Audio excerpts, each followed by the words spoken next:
So I'm thinking about 5 minutes of warm up and then about 25 to 30 minutes of usually running for me, where I'm just trying to get out and cover as much distance as I can at a fast clip, but steady.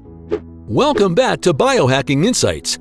In today's video, Dr. Andrew Huberman reveals his game-changing weekly workouts that hack neuroscience to give you a better workout than ever before.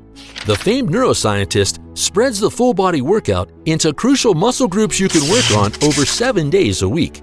What are the Huberman hacks to transform your fitness? And where do we begin? Let's find out. My training week starts on Sunday because Sunday sits leftmost on the calendar. Sunday, I make it a focused effort to move as much as possible, ideally outdoors. I'm thinking endurance. So what I'll do on that day, if I'm on my own, I'll throw on a 8 or 10 pound weight vest and I'll head out for probably a 75 minute to a 90 minute slow jog with some hills. And I'll try and nasal breathe the whole time. Workout begins on Sunday. You bet. The specific goal of Sunday is endurance. Just keep going. And what the neuroscientist noticed is that the first 10 to 20 minutes of this workout sucks. But somewhere in that 25 to 30 minute period, you start to feel good because you start to adapt to it. While working out, Dr. Huberman often listens to a podcast or a book. He admits that sometimes he'll let his mind drift off if he's alone. But if he's got company, he'll fill up a backpack with a bunch of heavy stuff, usually with some water in there too, and drink it as he goes for a 3 to 5 hour hike, trying to be outside as much as possible. So these Sunday long, slow jogs or hikes are really for my mind as much as they are for my body. And I'm convinced that they also carry over to my ability to endure boring stuff during the week, but also just my ability to work longer for longer bouts. And that's where he reaps off the benefits because, like most of us, from Monday, he'll be too constrained with work to be able to work out so much. So try to get as much sun and movement as possible on Sunday. But on Monday, the famed neuroscientist does this. Monday the goal for me is to train my legs. Just get a leg workout on Monday. First of all, I just like the way that sounds to myself, like leg workout on Monday, but it also sets up the work week really nicely. Here's what has worked best for Dr. Huberman's training on Monday. Dr. Huberman begins day 2 by warming up before lifting heavier or more repetitions than the last time in 2 to 4 complex sets. That's multiple sets of the same or single sets of 4 different exercises targeting core leg muscle groups. With the large muscle groups, Dr. Huberman states that he's trying to maintain some lower body strength or build lower body strength and explosiveness. Did you know that the ability to perform different sports and feel strong throughout the body is firmly rooted in the legs? That's why Dr. Huberman warns, don't skip leg day. But day 3's workout is a bit different. So the Tuesday is very different. Tuesday, I don't want to call it a recovery day, but Tuesday I'm doing something really different. First of all, my legs need recovery. So what I'll do is substantial amounts of deliberate heat exposure and deliberate cold exposure. Dr. Huberman admits that he takes a cold shower in the morning first thing nowadays, but at the same time, it's a bad idea to do cold water immersion after hypertrophy training. The famed neuroscientist also indicates that you don't want to get into an ice bath after hypertrophy training in the 6 following hours because it can blunt the hypertrophy. It blocks the inflammation, which is precisely what you want to trigger the adaptation of hypertrophy. But for Dr. Huberman, Tuesday is really about getting the maximum effect of heat exposure and cold exposure. Dr. Huberman's protocol is pretty intense, partly because it is designed to amplify growth hormones and stimulate mood-promoting hormones that last not just days, but weeks. He states that you can achieve this just by getting 20 minutes of hot sauna up to 260, 3 to 5 minutes in a cold plunge up to the neck, back into the sauna for another 20 minutes, and back into the cold plunge for 3 to 5 minutes again, back into the sauna for 20 minutes, and a third time back into the cold plunge for 3 to 5 minutes. This simple 75 minutes of alternating temperatures will be fantastic for your body, as you'll generate all the hormone neurotransmitter type adaptations that your body needs, and you get extremely good at tolerating heat and cold. Plus, this will even help you recover from leg day.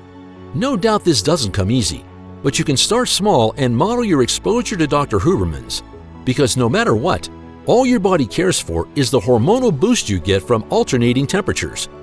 But on Wednesday, you get to mix things up if you like. Wednesday, I do one of two things. I'm either going to do a shorter duration than Sunday cardiovascular training workout. So I'm thinking about 5 minutes of warm up and then about 25 to 30 minutes of usually running for me, where I'm just trying to get out and cover as much distance as I can at a fast clip, but steady. Dr. Huberman states that if his legs are still a little bit sore, he'll train his torso. This will include working out his chest, shoulders, and back. So what does the neuroscientist do? He tries to push through the chest and shoulders. I'm trying to pull for the back. He points out that he already got his lower back where the glute ham raises, so he goes for the overhead shoulder presses after a warm-up, 2 to 4 sets. He also does ring dips, 2 or 3 sets of those, so your chest and shoulders get a good workout. But the neuroscientist does not train his back muscles every week, mostly because of his genetic abnormality that helps him grow freakish back muscles in a short time. So his back workout is done every other week. So for the 99.9% of us that aren't Dr. Huberman, don't neglect your back muscles in the gym and include that in your torso workout. I do the cardio workout that I mentioned, the 25 or 30 minutes of running. That's what I do, but some people might do it on the assault bike or something like that, or cycling or rower. On the Wednesday, then I'll do that weight workout I just described, torso, on Thursday, or I'll swap them. So there's some flexibility built into the week, travel, etc. But what's in it for you on Friday? Then Friday is a crucial day because Friday is the day that Dr. Huberman does a short workout, usually only about 3 minutes of warm-up and about 12 minutes of training. And the goal is to get my heart rate as high as I possibly can, just increasing VO2 max, getting those speedy muscle fibers. Dr. Huberman's favorite way to do this is mounting the assault bike, because it's designed to create resistance, and doing 20 seconds on sprint, 10-second rest cycles for 6 to 8 rounds.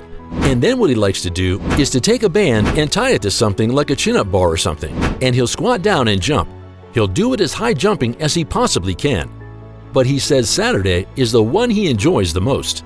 Saturday is the fun one because I'm still enjoy this. I'll go into the gym in the morning, usually it's mid-morning, and I'll do small muscle groups, biceps, triceps, rear delts. I'll do another tib and calf workout, a little bit lighter than the one on leg day. He's doing that long hike so that day is really to round out the smaller muscle groups that need work. The neuroscientist claims he has a short torso and long arms, so torso muscles grow very quickly for him. You get stronger quickly with long arms, but Dr. Huberman adds that they require a little bit more work. So Dr. Huberman prefers to dedicate a day for that. Same way, warm-up plus 2 to 4 work sets of 2 to 3 exercises. It is basically rounding out the smaller muscle groups that might have been left out throughout the week. The Huberman workout plan is great for most people, but some might say this schedule might be too hectic or not fit in with their day. But imagine a one-size-fits-all shirt. It might fit most people, but some might find it too loose or tight. Similarly, a scientifically proven workout routine is like a shirt designed for general fitness. However, just as people have different body shapes, individuals have unique health conditions, fitness levels, and goals. To make the workout routine fit better, adjustments based on personal needs may be necessary for the best results, just like tailoring a shirt. Yet one thing is sure, if you discipline yourself enough to work out with the Huberman schedule, you'll get the results almost immediately.